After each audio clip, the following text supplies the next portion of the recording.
Welcome back to Trade Links, brought to you by NatWest. My name is Tim Phillips.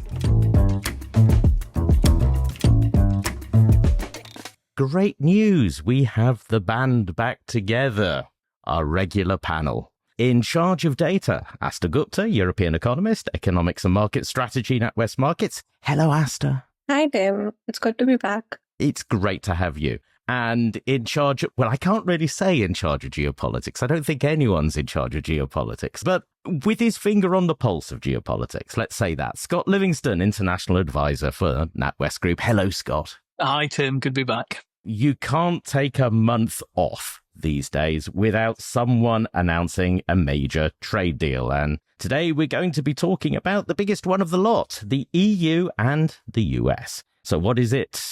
What does it mean?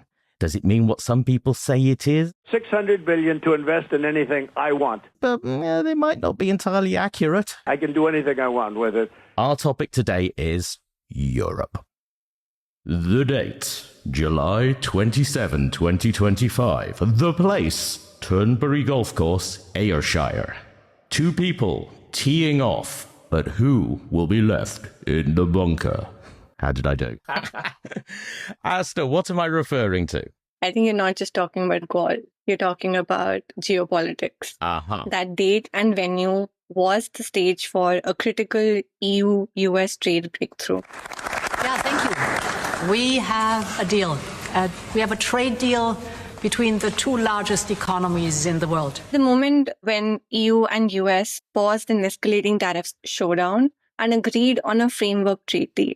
And it also reflects like a global trade pivot, wherein there's a preference of structural predictability over volatility. But of course, that comes with compromises of its own, especially for EU exporters. So overall, the agreement established a 15% tariff ceiling on most EU exports to the US, notably autos, pharmaceuticals, semiconductors, and lumber, which is a compromise from previously threatened higher tariff rates. And in return, EU committed to purchasing US energy products worth about $750 billion over 3 years, and also an intention to invest approximately $600 billion in US strategic sectors, including AI, chips, and defense-related procurement. There are also several zero-for-zero provisions, strategic sectors like aircrafts, some chemicals, generics, and some agri-products that are tariff-free. But there are other areas such as steel, aluminium, and alcoholic beverages that remain contentious or are explicitly excluded. So the deal was a pragmatic compromise for the EU, I think. Its economic impact would hinge on the legislative follow-through and how both the sides handle exclusions and rules of origin. Aastha, when I saw Ursula von der Leyen and Donald Trump sitting down together doing that press conference at the golf course on the 27th of July the 27th, what I was thinking is, how on earth did they get this whole thing done so quickly? I thought these things took years. It wasn't built overnight. So yes, the announcement felt sudden, but what we saw at Turnberry was the culmination of months of behind-the-scenes work. And the groundwork was already laid out, and both the sides were under real pressure to actually deliver. How we got there? Months of back-channel talks that happened between legislators and negotiators meant that the key pieces, such as the tariff ceilings, investment pledges, energy deals, were already negotiated behind the scenes. And the leaders just had to, seal it. EU needed to avoid damaging tariffs, especially on autos and pharmaceuticals. And US, on the other hand, wanted a win without triggering inflation or trade retaliation. What also made speed possible was the nature of the deal itself, because what was announced was a framework agreement. The Turnberry deal was symbolic, but at the same time strategic, as Trump got his own optics and EU got de-escalation, in my view. Scott, were you surprised like me or unfazed like Aastha? I'm sort of unfazed. I mean, there was a time in July when there was anxiety that there would be no deal. But then I think the penny dropped, especially in Europe. The 1st August deadline was fixed, and that wasn't going to move. I think von der Leyen and the wider European community realised that a prolonged trade war on the uncertainty and almost certain escalation from Trump really couldn't be tolerated. And I think they realised they had a weak hand to play when the opportunity arose to speak to Trump in a slightly different environment. So not going to the White House, not going to the Mar-a-Lago, but coming to Turnberry. I think von der Leyen probably leapt at the chance to seal the deal on that date. And that's why I think the timeline really compressed at that final week of July. We mustn't forget that von der Leyen was coming into this meeting from the preceding week negotiations with China, which were quite spiky. They were not pleasant. It was quite superficial outcome from those talks. And by all accounts, the Chinese played the negotiations extremely hard line. So I think there could have been a motive from von der Leyen to present this hard line with China as almost a springboard into the negotiations with the Americans. As I recall now, Scott, at the beginning, after Liberation Day, when these prospective tariffs were first announced, then the EU was quite bellicose about that. So it really is a change of attitude. Yeah, it was a time in the beginning the EU felt that they had cards to play and a negotiating stance to take. And they had some big, heavy weapons to draw in if they wanted to, which they didn't end up using. But there was a confidence at the beginning. But I think that dissipated. As I said, negotiations behind the scenes were going on. I think there was a moment when the penny dropped that this was not going to be straightforward. And the idea that the deal that Britain struck, there was a moment when some in Europe thought that Britain had 10% had got a bad deal. I think their minds changed shortly after that. Yes, we like when there is a deal, or at least a framework for a deal like this, to pick winners and losers. Aastha, who would you say gained or lost? I think the overall deal seems to be a win for the US and a pragmatic compromise for the EU. In terms of sectors, I would say that the top winning ones would be US energy sector, especially given the fact that EU has pledged around $750 billion in purchases, mostly for LNG, oil and critical minerals. The second would be EU auto industry, also came out ahead because, especially for Germany, since they avoided much steeper tariffs, those have been capped at 15% instead of jumping to about 25% or even higher.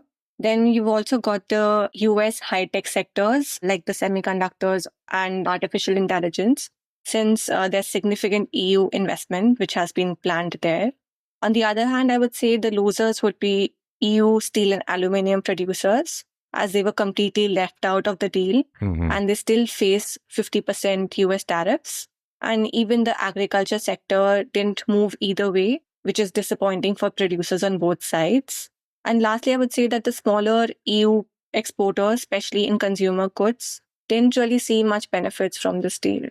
I agree with Aastha in terms of sectors, in terms of the trade angles. This in geopolitical terms, I think in the short term, you would say that the US came out of this on top. The negotiations, escalation dominance, as they say, the technical jargon, I think America held a hand on that one. Many in Europe, however, would cling on to the avoidance of a trade war as a geopolitical success, given the context they're facing, which, again, we mustn't forget, Europe is in a fragile position with the US when it comes to security issues, for example. So behind the scenes, we've got European-US discussions about security, about defense spending, about the Ukraine war. And I think there will be some pragmatists within Europe who will point to the absence of another war with America as a success. That said, Scott, not everybody in Europe was jumping for joy. The day after the Turnberry press conference, Chancellor Merz in Germany, he did his own press conference. I am not satisfied with this outcome in the sense that the deal is satisfactory.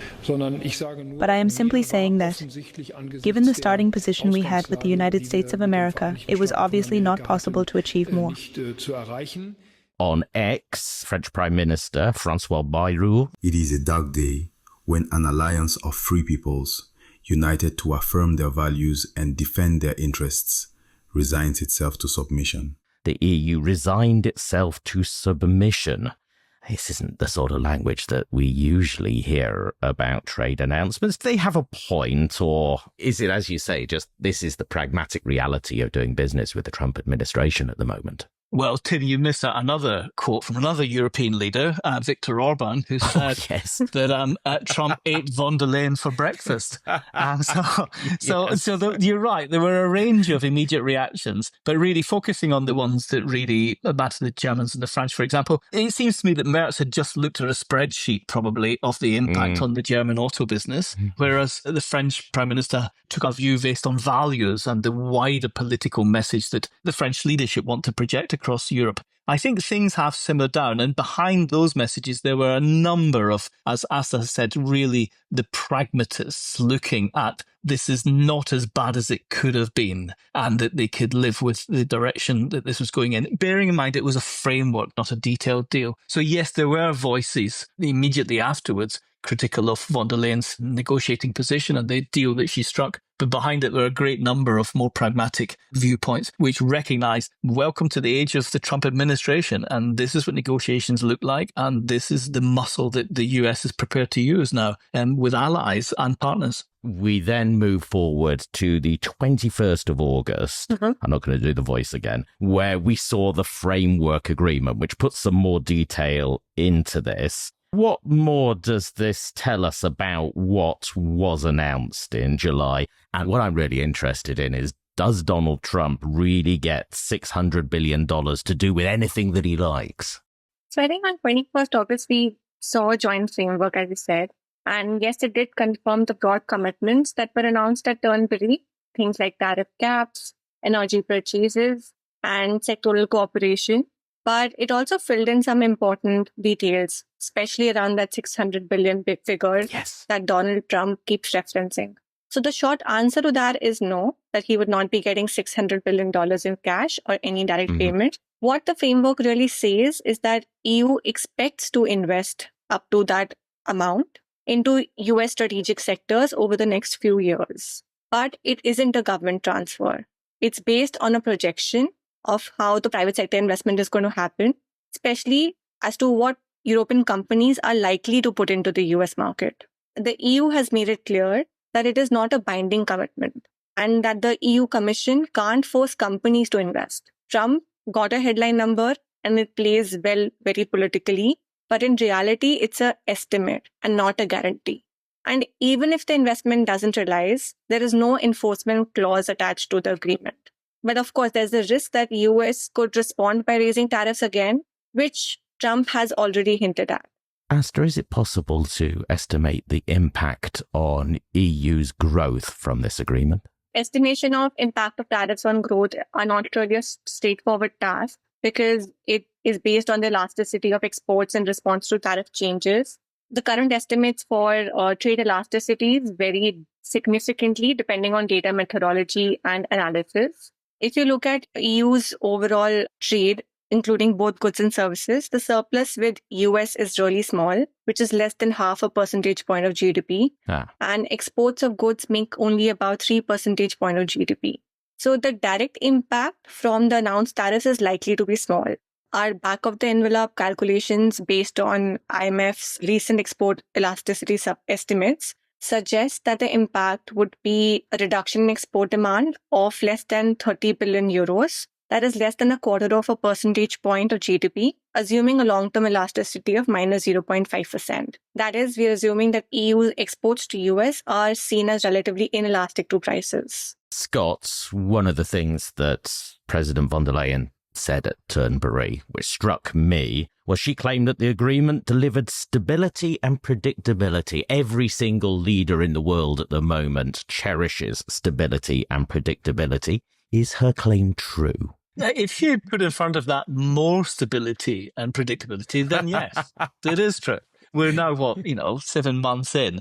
I think there's a general acceptance that stability and predictability as ideas really don't feature in President Trump's playbook. I mean, he uses unpredictability and volatility as levers. Everyone's just accepting that. That is the new norm. So anyone who expects that a deal with, particularly a framework deal, as we've seen here, anyone who expects that to provide rock solid stability and predictability are sort of kidding themselves, I think. And I think they get it. And I think people are now managing this unpredictability and this volatility. And we've seen evidence that they're handling it better. We've also seen evidence of what happens when you don't handle it. The Indian government at the moment moment is reeling from some significant turbulence in their trade negotiations with the US. So I think she was making a comment at the time that this delivers the idea of stability and predictability, but I'm pretty sure that von der Leyen understands this is managing in real time and keeping the waters as calm as possible for the rest of this presidency.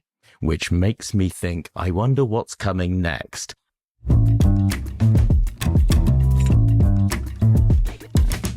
So, Aastha, I would expect a trade agreement between the world's two largest economies to be about as long as a bookshelf. Well, at the moment, I've seen longer restaurant menus than what we have so far. So what details are we still waiting for to be filled in? I mean, the list is long, as you said. Yeah. Even though we had a framework agreement on 21st August, and that is a solid start, but there's still quite a bit to fill in. First off, the tariff reductions, especially for autos and agriculture. They are still a work in progress. The US has agreed to cap car tariffs at 15%, but how and when those cuts happen, particularly for electric vehicles or specific sectors, needs to be figured out. As for the $600 billion investment, I can do anything I want with it. It's not a cash in hand. Mm-hmm. It's an estimate of what European companies might invest in US industries like energy, artificial intelligence, and advanced manufacturing. But it's not a binding promise. So the details of which industries gets priority and how investments will actually be tracked still needs clarification. Even the digital economy needs more attention.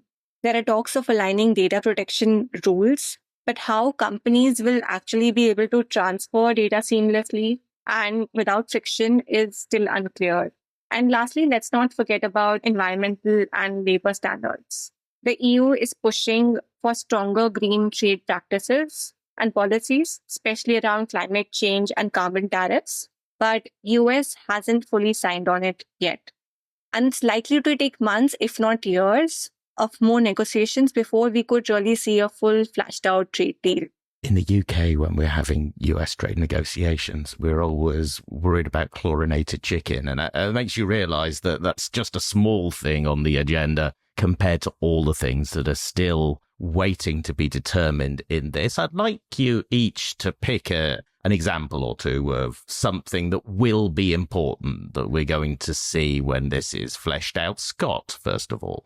I'll pick on the digital economy that Aastha's mentioned. I have to say, I think that's the area most likely to throw spanners into the works of this framework. In fact, and I'm saying that because President Trump recently has gone on record presenting notice to any country with what he sees as unfair digital taxes, legislation, rules or regulations, that they must be removed. Otherwise, he will apply additional tariffs or export restrictions on technology. So I think that clash was avoided at Turnberry. Von der Leyen kept digital tax and regulation off the table, but I don't think it's gone completely. So I think my first one would be in the digital space, and I think there's a problem looming there. My second one is on defense spending. As we've discussed previously, Europe is presenting big numbers for defense spending. It's also presenting some internal constraints on the proportion that can be spent outside Europe. Currently, the last data point I've seen is 65% must be spent in Europe. I would expect that the American firms, with the leadership of the Trump presidency, will be challenging for some of that spending, and that could create another point of friction.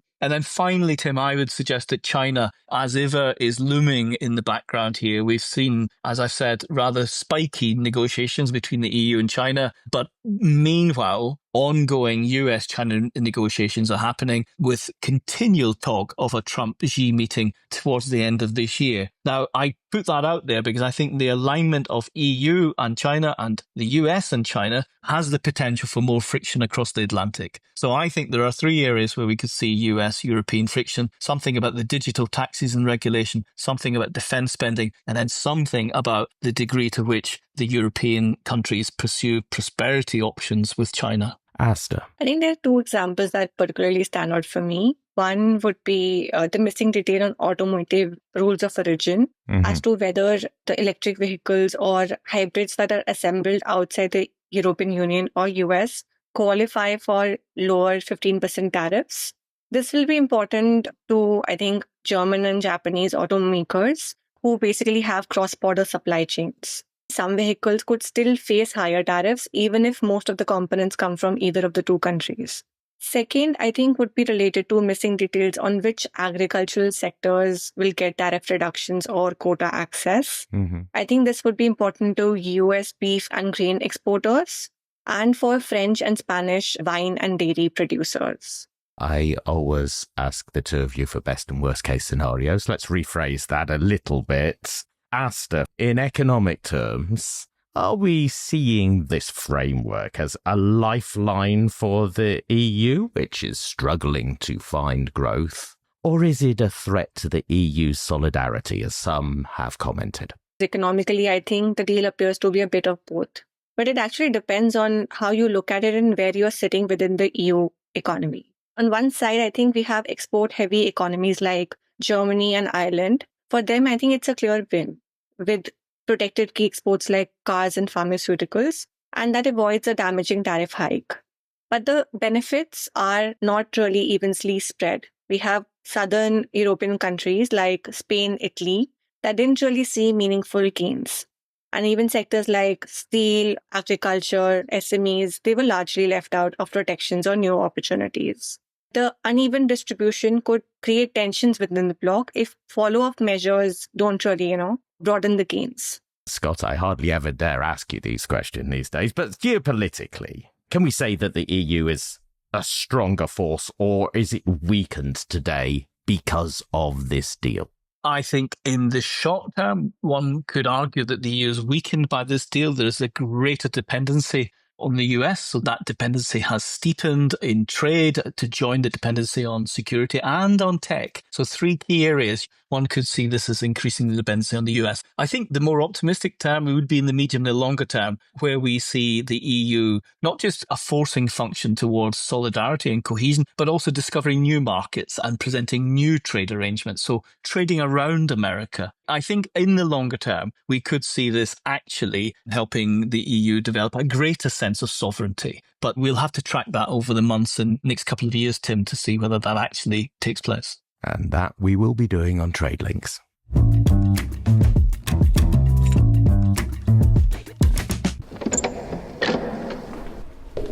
So while Aastha and Scott have a cup of tea, I'm taking the opportunity to walk down the corridor to the payments section to find our special guest for this episode. His name's Lee McNabb. He's head of Group Payments Strategy and Research, and I'm going to be talking to him because he's going to be at the Sibos conference at the end of September.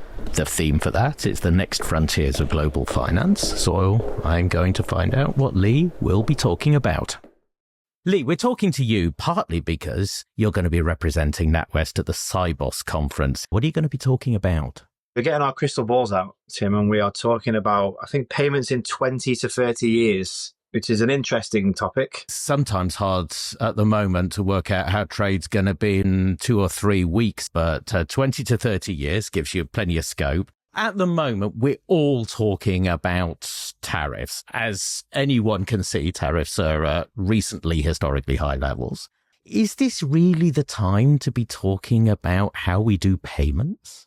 It's always the time to talk about how we do payments, right? And I would say this, working in payments, loving payments, having done payments for over a decade, but payments, they are the lifeblood of all trade, be it domestic, be it cross-border. Without payments, we don't have it. We don't have commerce. And we should very much care about what payments are doing and where payments are going. We need to be aware of what we are doing now, how we can be as efficient as possible, and where the market is going to go.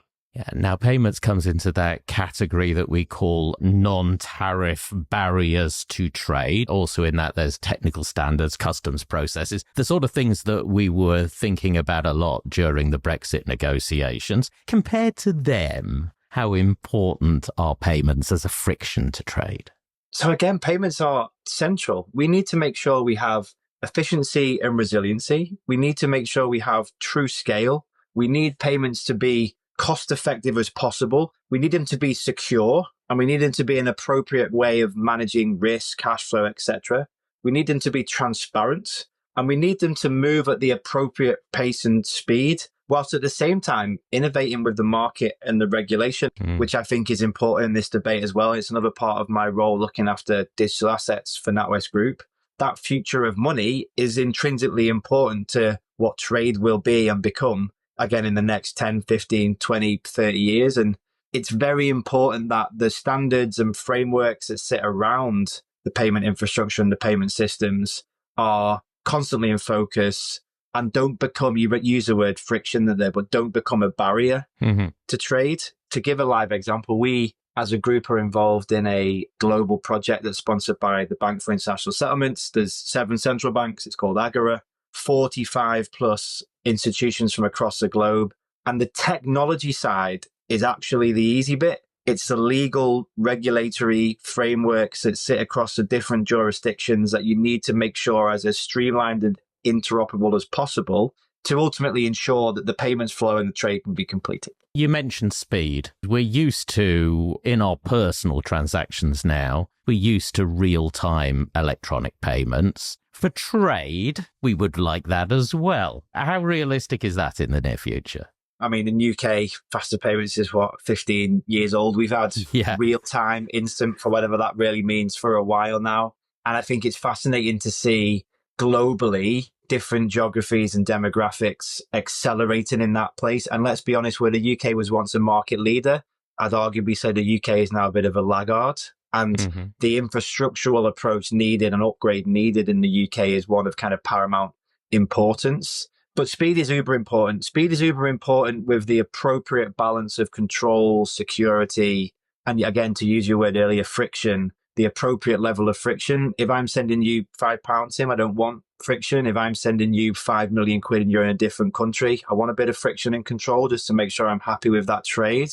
We then start to talk about, as we get to true 24/7 atomic settlement, to use a digital asset phrase, what does that future of trade look like? Where does the risk sit? Counterparty risk, credit risk, etc., across that flow of transaction? It's not really just a tech debate. It's a legal regulatory framework debate that's super important. If you want to send me 5 million quid, Lee, I just want to say you can do it in any way you want. I'll just have to find the other part after that fiver, to be fair. When we talk about the next generation of payments across borders as well, we've been talking about using blockchain settlement. We've been talking about that for years now. Yes, Lee, we have. Is it ever going to happen? And if it does happen, who's it going to happen for? That's a big question, right?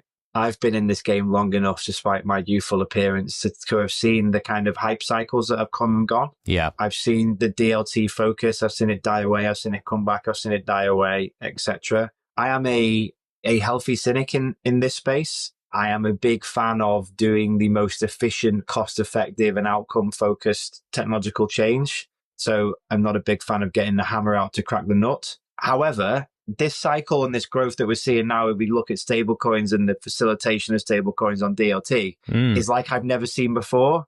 The difference being now, it's not just a technological play. To my point earlier, it's backed by regulation and it's backed by credible businesses, credible infrastructure providers. Is it now? It is in certain states and certain jurisdictions and in certain currencies. If you think about, from a trade perspective, most important will be dollar, euro, sterling in many ways. The dollar, and if I look at stablecoin, all we're seeing now is the digitization of existing dollarization, where dollar is still, and always will be, I think, the reserve currency of the world, where people will accept it, right? It's a digitization of that. And when I see the likes of Stripe acquiring Bridge as an infrastructure for over $1 billion, building their own wallet, building layer 1 blockchains, when I see PayPal launching stablecoins, that's different from ever before. Do I think there will be a blip and the bubble may potentially burst? Probably yes. Will that change the momentum that we're seeing? No. The EU, to continue the regulatory journey, is encouraging innovation and competition in this space. The UK is playing catch up, and we're involved as a group in those conversations. But I think, and you may have seen Sarah Breeden, Deputy Governor of the Bank of England, speech the other day, they are going to embrace the stablecoin market, which in theory embraces the blockchain market. They are already, as part of Digital Securities Sandbox, looking at DLT application across retail and wholesale money. Will it replace the domestic rails that we see and use again in the UK now? We're a heavy card market. Probably not. But will it be used in certain journeys? Yes, I think it will at scale. I think we'll just see a blend of, let's call it TradFi and DeFi, a collaborative approach to money movement. Lee, very often when you hear the argument for stable coins and these kinds of technologies, they're considered to be a benefit to, for example, states that have very volatile currencies. When you see the progress that's being made in implementing them, they are the opposite kind of economies. Is it going to be a technology that will be used where it's needed? It's a good point. And let's be clear as well, if you look at, so let's use the Stripe example as well. You look at what Stripe are doing with Bridge. They are very much taking stable coins into those economies where there's a few things, not just maybe a volatility of their fiat. Mm-hmm. There might also be a financial inclusion aspect where getting bank accounts in those countries might not be easy. There may also be limitations on how they can trade within those countries. So some African countries won't allow you to trade with Amazon, yet they want to. Yeah. So US dollar stablecoin gives them the opportunity to do that. What we can't ignore is there is definitely a illegitimate, illicit, illegal activity that goes on in these chains and in this world. But let's be candid, that exists now in the physical cash that we move around, whether it be in the UK or globally. Back to my point earlier, that's when the regulation and the guidelines and the guardrails and the frameworks need to really come in to ensure that customers are protected. Because this isn't just a technology play. It should be technology that's outcome driven, there to protect the customers and their needs. But final point, will this then merge into genuine domestic scale where there's already maturity, even if it's cross-border, where there's already fully functioning correspondent network, etc.? That's the bit I'd probably struggle with. But where we need to do as an industry is test and learn. So again, the Agora example, that is effectively correspondent banking on DLT. Will that work? Question mark. It's got a long way to go to get past experimentation and build. These things aren't done quickly. They are 5-10 year journeys. The challenge of that time frame is what will change in the interim that actually makes it defunct. That's the risk of something like that. I can't have a conversation with you about these sort of things without mentioning artificial intelligence. And is AI going to be helpful in reducing the amount of fraud that we have in trade payments? The simple answer would be yes. Uh-huh. But it will also be used to deepen the fraud issue, right? Yes. Yeah. So we have to be very cognizant and aware of that. We as a group are already using AI deep into our fraud analytics, real-time fraud detection, enhanced accuracy, predictive analytics, automating processes, etc. Is it the utopia that will stop fraud? No. Unfortunately, with fraud, a lot of the time, the weak link is always the human in the chain. As AI starts to maybe move more to agentic and it's machine to machine, robot to robot type transactions, will we see a reduction in fraud there? Potentially, because that human weak link gets removed. And we see a lot of that in consumer payments, in domestic payments, where no matter what someone does, no matter what we as a bank may do, like we've stopped payments 5, 6, 7, 8 times. We've sent police round to people's house. They'll still make the payment because it's their money. Yeah. Now, if that's AI, would that happen? Probably not. But again, it's not just we'll be using it so it'll stop all fraud, because unfortunately the bad actors in this world, they'll be using it and leveraging it to their benefit. Now, last thing I want to ask you, Lee, is how does all this happen? Do we look for regulation? Do we look for central bank guidance? Do we look for the position of governments on this? Or is this something that the business environment will take care of? I think the answer from that is probably all of the above. Uh-huh. I think there are examples where if private institutions try and move without the support of the regulator, it can quickly be stopped and blocked. Yeah. I think if it's simply driven by the regulator, it doesn't have commercial or customer lens applied to it. You think of some of the most successful kind of implementations of new payment systems globally, they have been a collaborative effort between private and public. I think that's how you get the regulatory framework in place. That's how you get traction. That's how you get commercial buy-in. That's how you get an appropriate business case that marries all the key lenses. And I think that's how best to do it. Is it easy? No. I mean, again, to use the Agora example, and we've got other examples in the UK as well, it is very difficult to get so many different organizations with different shapes, sizes, strategic aspiration, strategic outcomes together to work towards one common goal. But we have to do that in a collaborative manner with that one common goal in mind. nothing is ever easy. In fact, the more rewarding things are the ones that are more difficult, right? Mm-hmm. But yeah, I think it's all the above. I think it needs to be a proper, in the UK, we call it public-private partnership. I think that's the approach. Lee, I better get back to Scott and Aastha. Great talking to you. If you want to pop in and see us on TradeLink sometime, are you available? Can we invite you? Yeah, of course you can. Anytime. Alice will be delighted to see you. Good luck at Sibos, where I believe your panel is on the 2nd of October. So if anyone who's listening to this is going to be around at Sibos, check out what Lee's got to say. There is plenty more to say, I'm sure, on the future of payments. For now, Lee, thank you. No worries. Thank you, Tim.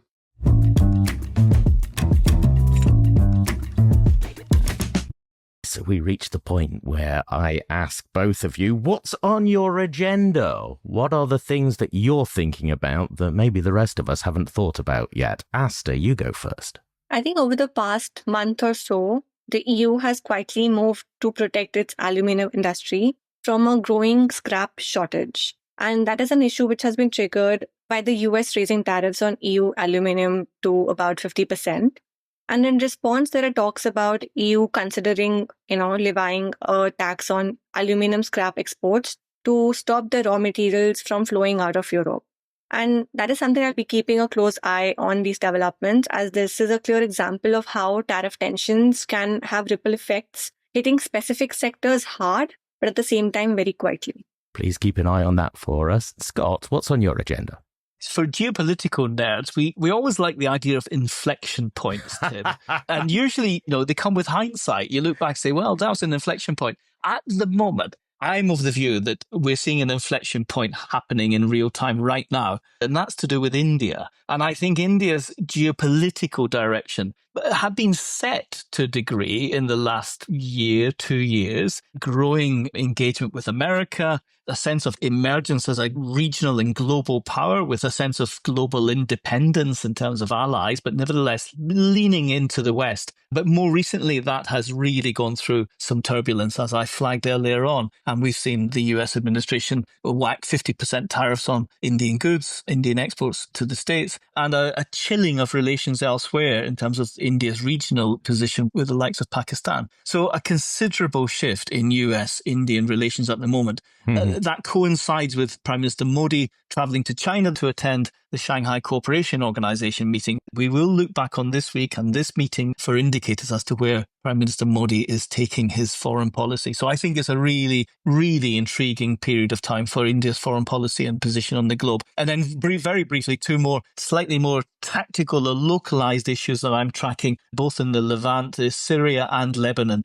Both in the recent past have been seen as potential good news stories, a re-emergence of a cohesive governance structure and the rule of law, moving away from non-state actors driving insecurity in those countries. However, recently, wobbles in both countries, Tim, and these wobbles have the potential to derail that positive direction and to bring in other players, noticeably Israel, but also Turkey. And Turkey getting involved, has a European angle as well as the Middle East and the Levant. So those are two areas where they're going through a wobble at the moment. I'm tracking to see whether the wheels are put back on or whether we've got a bigger problem on our hands in the coming weeks.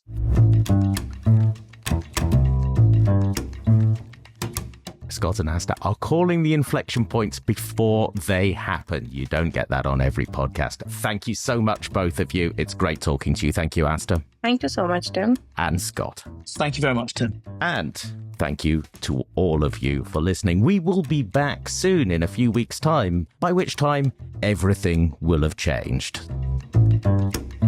Meanwhile, if you haven't already followed us, please do that. You will find us wherever you get your podcasts. And please also leave us a review. We particularly value the ones that have 5 stars attached to them. If you leave us a message, we will act on it.